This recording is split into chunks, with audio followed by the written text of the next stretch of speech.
Let me say my hello, greet you all. Good morning to our friends in North and South America. Good afternoon to our friends in the UK and in Europe. Good early evening to our friends in Dubai. Good evening to our friends in India, Thailand, Malaysia, Singapore, Indonesia. Good late evening to our friends in Australia. Hope you are all well. Nice to see your faces. I believe we have some questions. JC. Question 1, dear Ajahn, may I know if there is such thing as the ripening of bad karma that prevents one from doing wholesome things? Could it be that it arises from one wrong's views? How does one overcome such obstacles? Many thanks for your guidance. Yes, so if a person has the experience that they are aware of wholesome, skillful things to do and they want to do it, and sometimes make plans to do it, but things keep coming up, causing some kind of obstruction or they're not able to do it. Yes, this is probably a karmic thing. And karma is a little bit, Lord Buddha says it's impossible to understand in all of its nuance. But in general, you can contemplate it generally.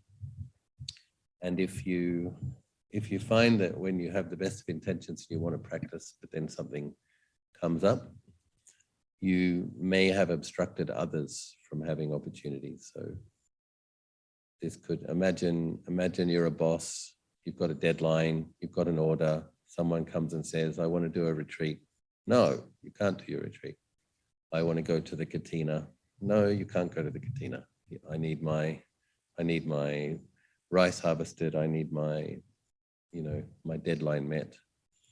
So if we've not supported others to practice, and if we may have in fact stopped them when they asked us, if we were in a situation where we had the power or authority to give people some time off or be a bit flexible with their schedule, and we didn't, then that's the kind of thing that might manifest in such a way. I think another thing that's possible is if we have defamed good monks and nuns or the Buddha in the past. This lifetime, we may have faith, we may know good practitioners, but in the past we may have been practicing another religion and we may have had critical opinions of people who were actually practicing well. And if we made unfair criticisms of well-practiced people, that is another thing that can obstruct us from coming close to the Dhamma. So the way to practice with it is to just keep trying, because this is what kind of grinds down karmas. It's you just keep setting the intention and you keep trying. Another thing that I think would be helpful is sponsoring Dhamma books or sponsoring websites that host Dhammas, or helping others to meet with Dhamma, helping others to have opportunities, because we can always pour in more of what is needed in the kind of karmic soup so that we get more of what we're hoping to get. So if you want opportunities to practice Dhamma, hear Dhamma, meet with Dhamma, giving others that opportunity is a large component in what will make that possible. So if there's a way to sponsor some publications or a website or a audio book or whatever it is.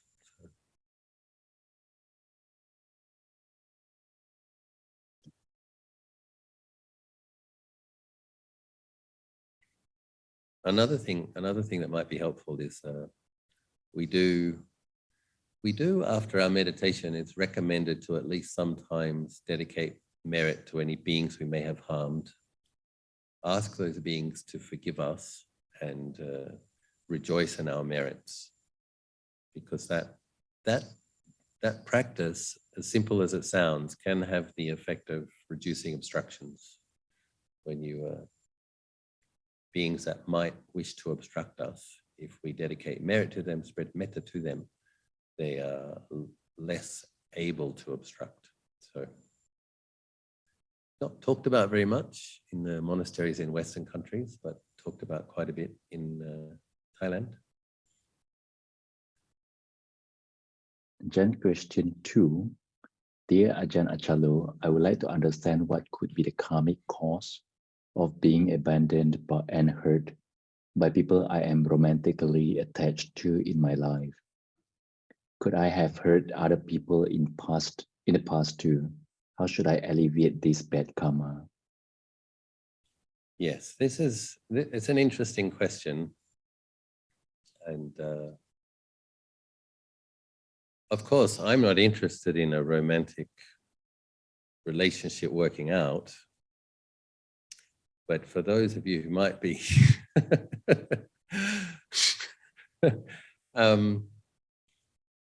gosh.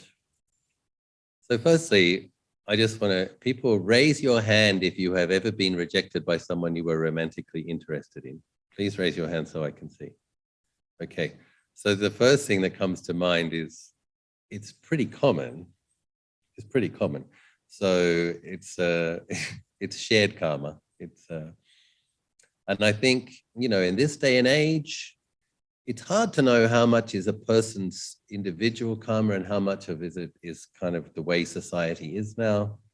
People are less virtuous in a way and less interested in long-term commitments, more interested in having fun, more selfish probably.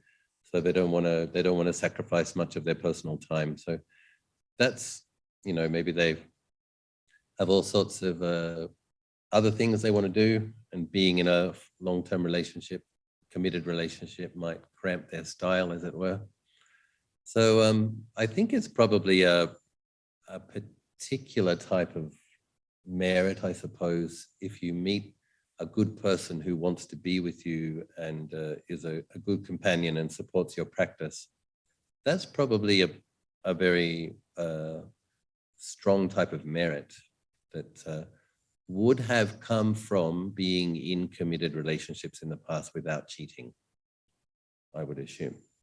So if you have a habit of being in committed relationships in past lives and you have had good fidelity, you didn't sleep around, then that's going to increase your chances of meeting one of those people again and being interested in continuing that kind of pattern.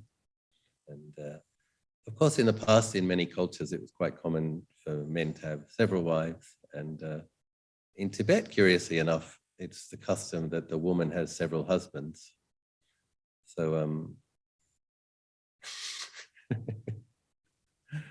but I would assume that we have all hurt the feelings of someone who loved us in a romantic relationship in the past, and we have all abandoned people. So in a way, we all have this karma. And but we've also been nice people who've been good to our partners in some of our lives, because we wouldn't meet the Buddha's teachings and be listening to wisdom teachings, coming together to meditate, if you didn't have these good habits as well, a certain amount of merit that needs to be in place from keeping ethical precepts. So I guess one of the things that one can do is, after one's meditation, if the meditation is peaceful, is to make a kind of an aspiration. If there is someone out there who it would be beneficial for me to have as a partner, who will be a good companion and support me in my practice, may I meet that person? Of course, it goes both ways. If it would be better for me not to have a romantic relationship, may I not meet that person?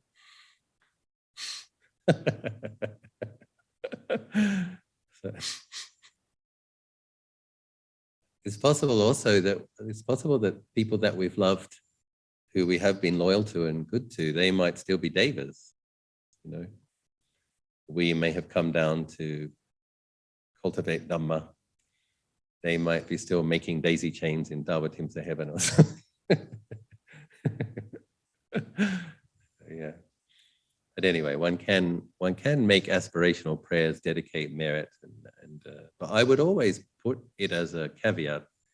You know, if this is in my best interest, if this will help me, because, you know, I'm 26, coming up to 27 years as a bhikkhu, I think the most important thing in life is having time to meditate and chant. And sometimes having a relationship is going to complicate that. So, you know, sometimes being alone isn't such a bad thing. And you can always get a cat like I do. So.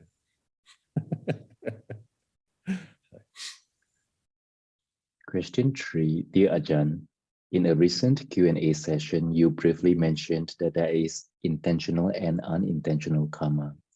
I wondered if you could elaborate on this. Example, in terms of stepping on ants in the forest, what is the difference between the workings of intentional karma and the working of unintentional karma? Thank you. These kind of questions, they are a bit tricky, so I probably have to ramble a bit, try to make a few points, and hopefully it's helpful. I give an example. Right view is very important because we can do things that we really believe are right because of opinions and views, socialization, social customs. But we need to know what is good karma, what is bad karma. And we need to learn what is the justifying mind as opposed to what is Dhamma and what is karma. For example, in Australia, there are cane toads, a kind of a frog kind of a creature with lots of warts on it, not very attractive. It eats the native frogs. People don't like them. And you could decide, I'm going to go out and kill a whole bunch of cane frogs because they're bad for the ecosystem. And I'm going to do that because I care for the native frogs. So people go out with golf clubs and start knocking frogs around the head. Or another thing they do is catch them and put them in a plastic bag. It's more humane. Put them in a plastic bag and put them in the freezer, then they die slowly. And the government actually will come around and collect your bag full of cane toads because they are a threat to the ecosystem. So, okay, there's a good intention because you care for the ecosystem and you care for the nicer looking frogs. But when you go and clobber a conscious entity on the head with a golf club, and it dies and it experiences fear and it experiences pain and it dies an unpleasant death. And if you do that to a lot of them, the karma that you have made, despite your justification or despite your good intentions, the karma that you have made is being cruel to beings and having caused them pain. And that kind of karma is going to come back to you. So whether you had a good intention or not. Other times, other karma with bad karma, which is so that's like bad karma, which is unintentional. You think you're doing the right thing. Now, if you decided that you want to go out and kill cane toads because you hate them and you have ill will, and you go and you clobber them over the head and you don't put them in the freezer to die a slow, peaceful death, you enjoy mutilating them, clobbing them over the head and knocking them with golf sticks and splattering them against the wall, etc., and you're indulging in ill will and cruelty, the karma will be even worse. So it's like when you aim your ill will and you enjoy cruelty, then that's going to be darker, heavier karma because your mind is darker. And so with the previous example, there's some kind of care for the other frogs. There's some hope that the ecosystem will be okay. But with the latter one, enjoying ill will, enjoying cruelty, enjoying domineering, and even anger. The more kilesa that you indulge, the more dark your mind is when you act on that, the more heavy the negative karma is. So I can give some interesting examples of stories that I heard, like in Thailand, when there was a presence of Burmese people that were quite oppressive, and then the Thai people fought those. At one point, Thai people fought the occupiers of Siam, and I know a monk who's very gifted, and he basically, even though these soldiers had the intention to liberate the nation from an oppressive force, when they died, many of them were born as ghosts. So they have the intention to liberate a nation, to have a Buddhist kingdom for millennia. So some good intentions. But because they killed human beings, and quite possibly with anger, when they died, they were born as ghosts. But recently, a very gifted monk that I know did a ceremony, who had a karmic connection with the king of that time, did a ceremony and used his special abilities, his powerful samadhi and his powerful metta. And then most of those ghosts actually went to heaven. Now, the thing is, they were ghosts for 350 years. So the bad karma of having killed other beings, they experienced that. When that had lightened to a significant degree, the good karma of their intention, that they sacrificed their life to liberate the country from an oppressive force so that others would have an opportunity, that's part of what made it possible for them to go to heaven afterwards. So it's like, oftentimes in this human world, there's mixed karma. There's some good and there's some bad. And the bad stuff is going to have a painful result. And the good stuff is going to have a good result. But it is quite, it's quite complex. But suppose you are walking in a forest and suppose there's insects under the leaves and things that you can't even see and they do die, which is somewhat inevitable. It's not very heavy karma. But there is some. And there's other things as well. Like suppose I have some nice amulets and some relics in my monk's bag. And suppose I place that on the ground. And suppose I go to the bathroom. Oh, I need to go to the bathroom. And suppose somebody steps over that. Even though they don't know there's an amulet or a relic in there, it is bad karma. So this is the thing about unintentional bad karma. You don't know, but you've just put your foot over a very pure vibration, and it's not good karma. But it's nowhere near as bad as if you intentionally do it to show disrespect. So it's like if you intentionally do it to show disrespect, it's even heavier karma. So intention plays an important factor, and right view plays an important factor. The reason we need to have right view is we need to know what is wholesome and we need to know what is unwholesome. And then looking at this, there's a lovely list, 16 upakilesas. Lovely, I don't know if lovely is quite the right word. There's a wonderful list of the 16 negative qualities that affect the mind. And it's good to look at those because there's cruel. I can just remember some off the top of my head. I probably won't remember all of them, but things like contentiousness, competitiveness, anger, greed, jealousy, spite, and conceit, those kind of things. So if you get angry, it's not good karma. If you get contentious and self-righteous, it's not good karma. But the thing that's tricky is that when self-righteousness comes up and we feel that we're right, we have to become very mindful of this feeling, because although I feel that I'm right, so it's okay for me to express my anger. But basically, anger is unwholesome, and when you speak with anger, you make bad karma. Whether you think you're right or not, because it's actually not self. What your self thinks about it doesn't have much to do with what the consequence will be. When your mind's affected by anger and when you speak, you've made karma with anger, kilesa. Some people are going to come and speak angrily at you in the future, whether you thought you were right or not. And so when Lord Buddha teaches us about right speech, he says, wait for the mind state to pass, the negative mind state to pass. Ask permission to speak.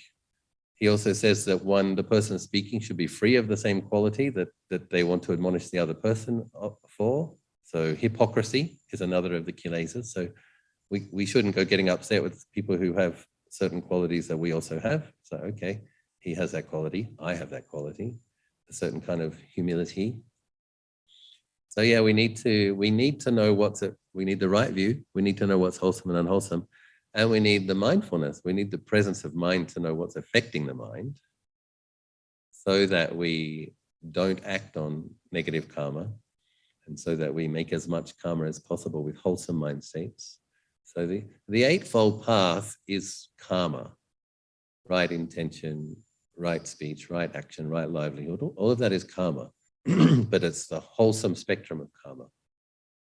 And nibbana is the state. Once people realize nibbana, they're not making karma that's going to ripen. They've gone beyond the conditions. Karma is in the conditioned world. But we do need a certain amount of merit, and we do need to work with karma to get to the point beyond karma. So that's why we have to do good, avoid harm, and purify the mind, the teaching of all Buddhas. We do have to do that. So I wish you all the best in recognizing a kilesa as a kilesa and not making too much karma with it, and recognizing, of course, the paramis as the paramis, so the 10 virtuous qualities, and the 4 Brahma Viharas, which Lord Buddha speaks of often when we speak with loving kindness, compassion, mudita, and equanimity, making good karma.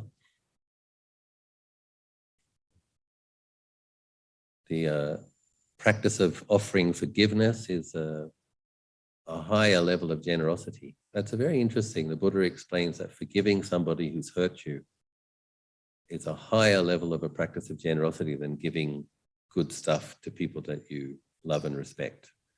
And I think what it is it's like when you're taking something that's darkening your mind and you're lifting that off your mind, you're brightening your mind. There's a lot of merit in doing that. And it's humbling as well. I'm not going to hold the grudge, not going to make more karma with a self that thinks they're right and has a right to be angry. We are humbling that because we don't want to be a self that's right. We want to realize not self and go beyond conditions. So we're all on that journey together. Let's support one another. Question for the ajahn. In the beginning, I had 100% saddha, faith in the Buddhist path of dana, sila, and bhavana, generosity, virtue, and mental cultivation. But currently, I'm totally losing faith in it. Kindly provide some tips to regain my faith in the Eightfold Path. Thank you. Very interesting question. Now, I don't know this person individually, so I don't know, haven't met this person yet, so I don't know what's going on in their life to be experiencing this. But I'll say a few words anyway. So if we're not keeping our precepts strictly, so if you decide it's okay to have a drink occasionally, and that occasional drink becomes a few more drinks. For example, if you decide that you feel some frustration, a nice way to release the frustration is to play a nice violent video game. Maybe you're going to blow up and kill a few people in your video games. Or maybe there's some sexual frustration, restlessness, deciding to look at pornography, half an hour, 2 hours. If we darken the mind with intoxication and sensuality, lust and hatred, a mind that becomes dark loses its interest in lightness and brightness. So it's kind of like it falls into darkness to a point where it's lost in the darkness. And it naturally it's not interested in light. So this is the consequence of if we break precepts frequently. We won't want to be virtuous, and we probably won't like other virtuous people either. We will choose to spend time with people that we can break precepts with and have a kind of a coarse pleasure that comes from acting out of sensuality and aversion. So that's one possibility. If a person finds that they no longer have faith, they may have been turning away from Dhamma, throwing the mind in the mud, darkening the mind with their activities. I don't know if this is the case. Another possibility is if this person is somewhat impatient for the results. So you may have faith in dana, sila, and bhavana, and you're thinking that if I'm going to be generous to this point, then I will win the lottery, I will get the promotion. If I practice a lot of metta, I will get the beautiful partner. If I do lots of retreats, I will get my jhanas, I will get my vipassana jhanas, I will get my sotapannas, my paths and fruits, and all of the results of So if the person is practicing with a lot of expectation and some impatience, and then they don't get those results, they could decide this just isn't working. And that's very scary, because what we need to understand is it's not that we had a few past lives. We had millions of past lives. And when the Buddha talks about the origin of ignorance, he says the origin cannot be found. The time that we've spent in cyclic existence is enormous. And so how quickly we get the results of practice is going to depend upon how much obstructive karma we made in the past, and also how much we practiced in the past. Because anybody who appears to get good and fast results from their practice in this life is because they practiced in their past lives. I became a monk when I was 23. I wasn't born in a Buddhist country. I did my first meditation retreat when I was 21. I hadn't even studied Buddhism. One can presume from that there was Buddhist imprints from past lives, that someone's recommending a meditation retreat to me and I go and do it. There's the inclination to meditate as well. And then I find myself in a monastery and I decide to go forth. I have some teachers who have some abilities, and it turns out that there was past lives as monastics. Apparently, Afghanistan, India, Sri Lanka, Tibet, China. So it's like five previous births in the time of this Buddha, going forth, making efforts with precepts, making efforts with meditation practices, listening to wisdom teachings, etc. Then it's no wonder that someone's saying to you at 21, why don't you do this 10-day meditation retreat? It's no wonder that you have a feeling of, the first country I go to overseas, I want to go to a Buddhist country. That has previous efforts and previous interests and previous merits are ripening in that way, of being willing to sit the 10-day retreat, of going to a country you've never been to before. And the first time I came to Thailand, I stayed 9 months. It was the first country I ever went to outside of Australia. It was just kind of like the interest in finding Dhamma and practicing Dhamma was very deep. But the reason I mention the information I've heard about past lives is the degree to which we have faith and the degree to which our practice deepens and develops is dependent upon how much practice we did in the past as well. So if practice is a bit dry at times, or there's just not much interest, that means we may not have practiced that much in the past. Sometimes going and doing another retreat with other people who are inspired, we are affected by those around us. So when other people are practicing well and there's good energy around, that can kind of seep in. That can be something to do to kind of recharge, revitalize, resuscitate one's faith and inspiration. So that's another thing to have a look at. If there's less and less interest in the Dhamma or less and less faith in it, who are we associating with? And a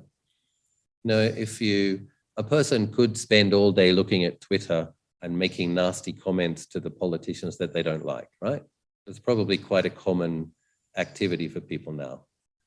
look at things on social media that you like and don't like, and just make a lot of karma with negative comments.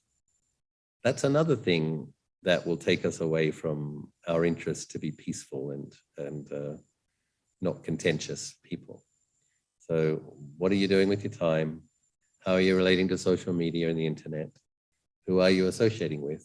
And also, how much are you practicing? So we have to maintain a certain level of energy that comes from putting forth an effort.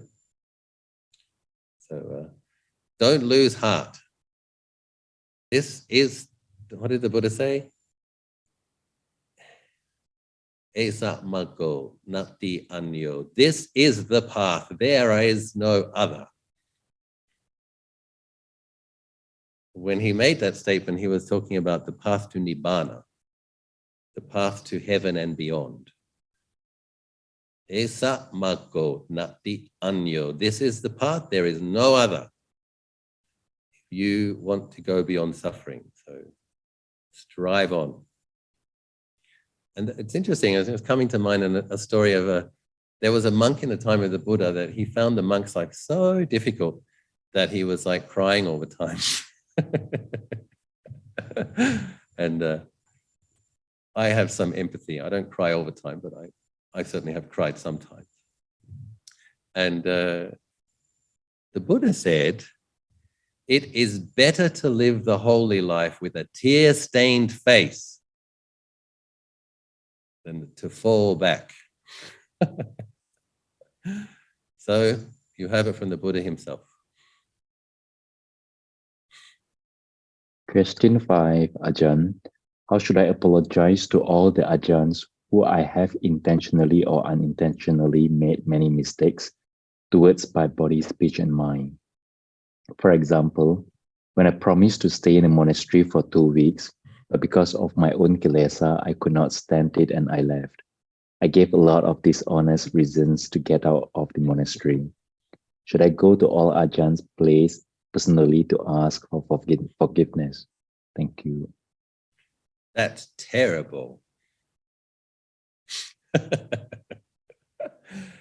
So, when we do the evening chanting in Thailand, at the end of the verses of praise to the Sangha, we bow and we say, by body, speech, or mind, for whatever wrong action I've committed towards the Sangha, may my acknowledgement of fault be accepted, that in the future there may be restraint regarding the Sangha. It's part of our chant that we do every day in evening chanting in Thailand.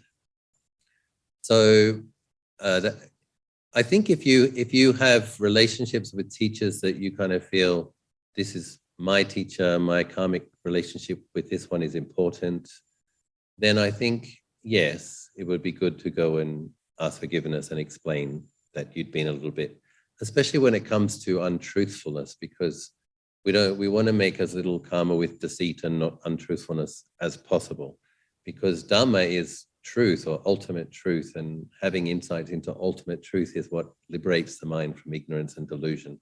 So whatever karma we've made with untruthfulness, if we can lighten that karma. So especially with a teacher who you care for or respect. So your main teachers, it might be good to go and ask forgiveness. And in Thailand, it's kind of become customary. It's built into the culture.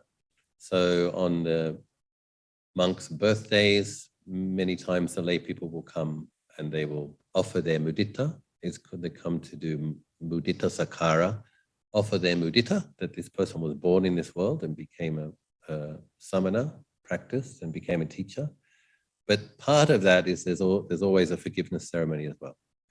And with the forgiveness ceremony, it goes both ways. So the lay people initiate it by body, speech, and mind, whatever we've done, intentionally or unintentionally, we ask forgiveness. And then the bhikkhu also responds, me too. If I've done anything unskillful, by body, speech, or mind, you please also forgive me. And then a blessing is chanted. So that happens on the birthdays of big teachers, and also oftentimes at the beginning of the rainy season retreat, people will do a forgiveness ceremony. And then there's the Songkran, Thai New Year. So there's times throughout the year that you do it anyway. So if sometimes if you don't want to reveal all the nitty-gritty details to each of them, this person says many ajahns, you can just find out when the ceremony is and come and join the ceremony and be one of the people asking for forgiveness. And very beautiful ceremony, actually. And I do believe it's important. I used to find it a bit annoying many years ago, paying respects and asking forgiveness of my teachers, because sometimes I felt like I haven't even done anything wrong, and here we are asking forgiveness again. And but later on, when there are issues in your relationship with your teacher, because samsara is complicated and karma is deep and things happen, that you have this habit of offering forgiveness and asking for forgiveness, or for you yourself, if you make a mistake in relationship with your teacher, you have this habit of being able to ask forgiveness. So it's a beautiful tradition which is practical and helpful when life gets complicated. And you do want to maintain your relationships with your teachers if you can, if they are good practitioners. And as I said, the ceremony goes both ways. There's not that many perfect monks these days. And even my teacher, who is extremely gifted and a very good monk, I've been upset with him on occasion in the 25 years that I've known him. That's kind of inevitable. This is why we make the effort to go to the birthday, make the effort to ask for forgiveness, and keep the relationship wholesome and mutually beneficial. Question 6, dear Ajahn. Recently, I have been looking for a job. I often think of many unpleasant memories from the past few jobs, such as being treated unreasonably by my boss. I cannot let go of these scary memories. I tried to seek some advices from social workers, but it didn't help. Any suggestions? Thank you. Again, please raise your hands if you've ever been treated unreasonably by a boss. Yeah, most people.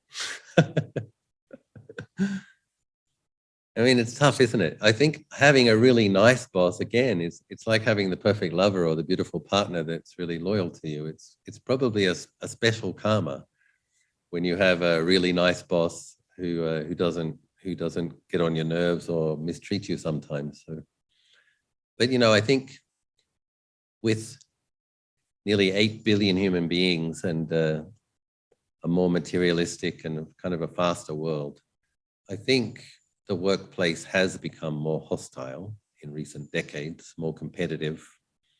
So I think it's also part of our shared karma being born at this time, that the trends in the workplace tend to be a bit more, people have to work more, be more competitive, and bosses can get away with being unkind because there's other people who want your job. And so, yeah. I don't know, really. You have to work, right? You have to pay the bills. Again, kind of the aspirational prayers, doing whatever you can that makes merit to brighten your mind. Do your puja, offer flowers, incense, fragrances, whatever, lights, generate merit, make your mind peaceful, and then ask, may I find a good job? May I find a suitable situation that I can work with? And I do think these things help.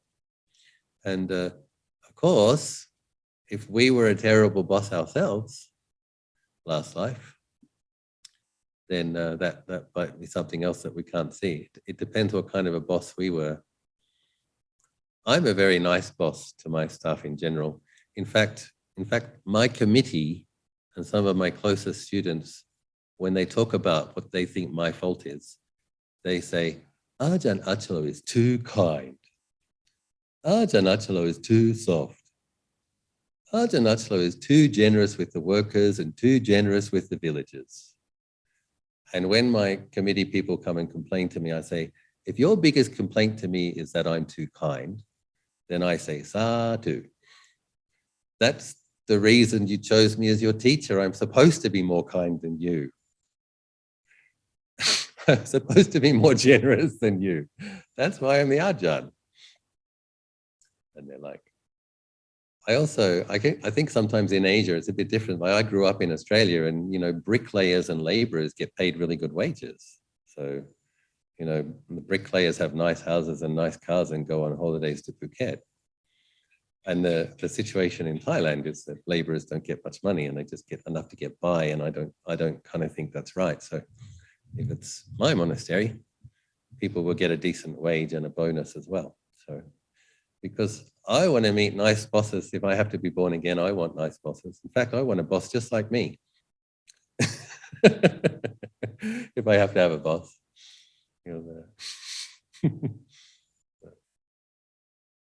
Rajan, question 7. Hello, Ajahn. I'm struggling with chronic fatigue syndrome after cancer. Do you have any guidance with dealing with that and chronic pain in general? Thank you. So, probably need a good detox. If this person had radiation and chemo, as this person says after cancer, so probably had some pretty full-on cancer treatments. So it's quite possible the system needs a good cleanse. And there's all sorts of things you can take. But, turmeric, curcumin. I think there's some quite medicinal mushrooms they've done some research on recently that are good for detox. And another thing I think is very helpful is probiotics, like the healthy stomach enzymes that get damaged from too many antibiotics, etc. So the first thing I would look at is things that reinvigorate the body. So detoxing supplements and tonics, and probably need some remineralizing as well. So yeah, there's one product. Is Tracy on the screen? She was here earlier. She might have had to go to work. My student in Texas, Tracy, she sends me a vitamin mineral supplement called Tangy Tangerine, Beyond Tangy Tangerine Plus, which is, I think, 40 or 50 minerals from what they call it, bioavailable sources. So it's types of vitamins and minerals that are absorbable by the body. A lot of your vitamin pills will come out as yellow-colored water, urine, because it's not actually digestible. So there are better quality supplements that really do absorb into your body, but they tend to be a bit more expensive. And another supplement that Tracy, my student in Texas, offers is something called Organifi, which is, I can't remember how many, but it's a whole bunch of green vegetables and green tea and mint and a bunch of green vegetables which have been freeze-dried and turned into a powder, and you mix it up and you drink it. And so I have noticed that if I'm getting a bit run down, if I take my Organifi and my Beyond Tangy Tangerine for a couple of days, there is a burst of more energy. So yeah, you might need to give those kind of things some attention. Healthy minerals, healthy diet, detoxing supplements. I take turmeric a few times a week, like in a capsule form, and I like it. It's it's interesting because it's an antioxidant, and it's also anti-inflammatory. So a lot of the chronic pains that people get when they get older is related to inflammation. So turmeric also, I think they did a study in cancer in Russia, and they found it to be anti-cancer. It can be used in cancer treatment as well. So turmeric is a good one. I think sometimes they call it curcumin as well, do they? Is that the same thing? So a good quality turmeric, curcumin supplement, vitamin C, kind of always good. You can take quite a bit of vitamin C, and if your body can't use it all, it will just come out. It doesn't harm you to take. But there's a if you can get the slow release type, it less upsetting to the stomach, but it helps your body throughout the day. So yeah. I guess I learned a lot about supplements because my times in India are exhausting and a real strain on the body, and I always get sick. So I learned about supplements to support myself through those trials and difficult times and illnesses and still have enough energy to meditate for 10 hours a day. So that's when I learned about supplements. And another good one is, I think it's called nascent iodine, which is a really, really pure type of iodine. And that's an interesting thing because apparently your glands get clogged up with other things like fluoride, which is unhealthy. You don't want that in your gland, but you do want iodide in it.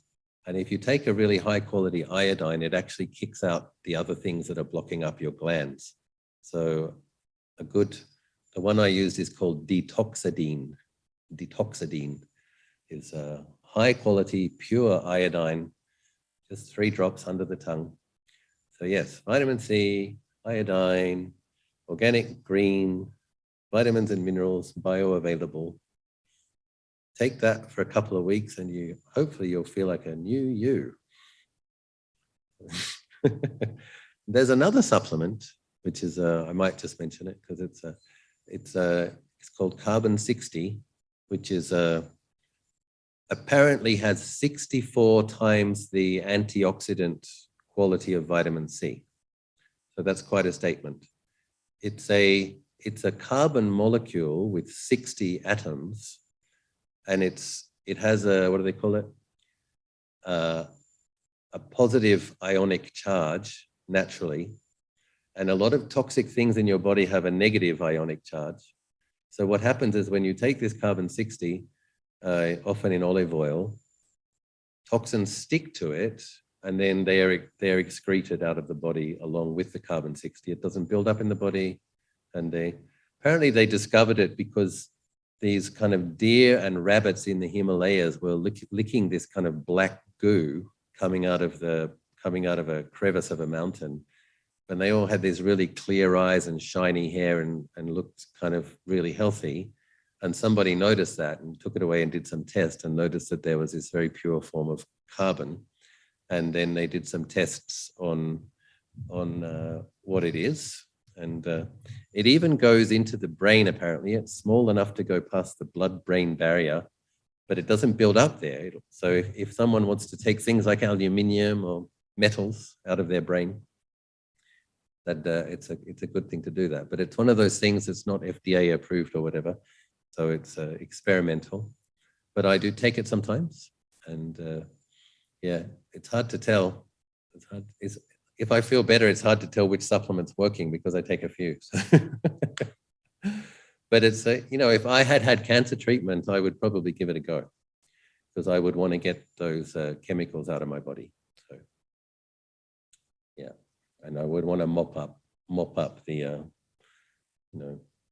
sometimes these things don't just kill they don't just kill the bad stuff, they kill the good stuff too. And then a lot of microorganisms dying in the body change to be toxins. So yeah, clean the body, vitamin C, turmeric, spirulina, organic vegetables, carbon 60, iodine. But I get a bit worried sometimes because I don't want to live to be too old. So I'm hoping I can die peacefully at 75. And I don't want to live to be 100. So maybe I have to stop taking the supplements. Yeah. We'll see.